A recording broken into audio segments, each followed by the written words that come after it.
reason from first principles rather than by analogy.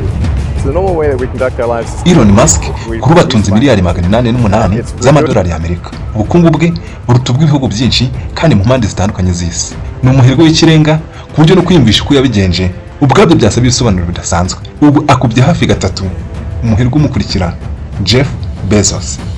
Mu gihe nyivuga ibyo kuri iyi saha hari umuntu umwe ahantu runaka uri kurwana no kubona amafaranga 500 y'u Rwanda kugira ngo arebe ko yabona icyamunamerera ijoro. Ibi bituma twibaza duti kubera iki?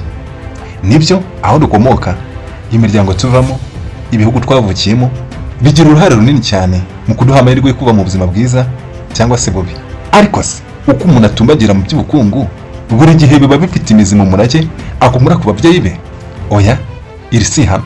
Ese biterwa n'igihugu yavukiyemo?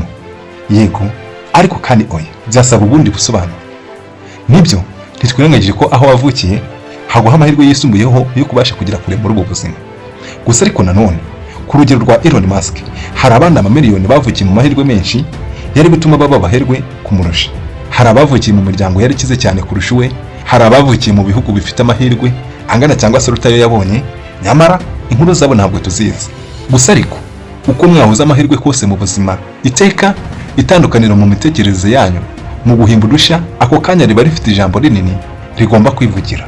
Ibi rero biratwereka ko tugomba gushakira ahandi. Ibi birahita bitujyana ku gitekerezo shingiro cyamubereye intwari yo kuba igihangaje ko tumuzi uyu munsi, First Principle Philosophy.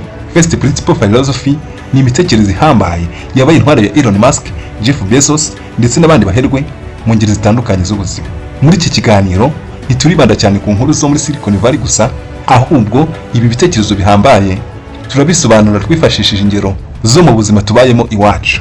Muri iki kiganiro turashakira hamwe ibisubizo bisubiza iki kibazo. Nk'umusore wavukiye mu gace kamwe ko mu Rwanda mu cyaro cya kure, wize bimugoye, akiga amashuri aringaniye, gusa ariko afite inzozi zo kuzagira ikigo gikomeye gishobora kuzabarirwa mu mamiliyari. None yabigeraho gute mu gihe abonye amahirwe ashobora gutangwa n'igihugu yavukiyemo? Ni gute yakoresha ihame rya First Principle Philosophy maze akaba igihangaje kubwo gukabya inzozi ze afite kuva kera kimenya ubwenge? Ese ubundi birashoboka? Bizamusaba iki? Agomba kwitwara gute kugira ngo ibyo bimukundira? Ese ko ibyo arota hari amamiliyoni menshi y'abagenzi be babitekereje, gusa imishinga yabo igahera mu ntekerezo, ubwo niwe waba ugiye kuba kampara kuruta abandi? Ni izihe challenges ashobora kuzahura nazo? Ariko se kandi azabyitwara mate? Iki ni ikiganiro bazushira amatsiko, ikiganiro mutegurirwa kandi kugezwaho nanjye Francis Nkurunziza. Ikaze.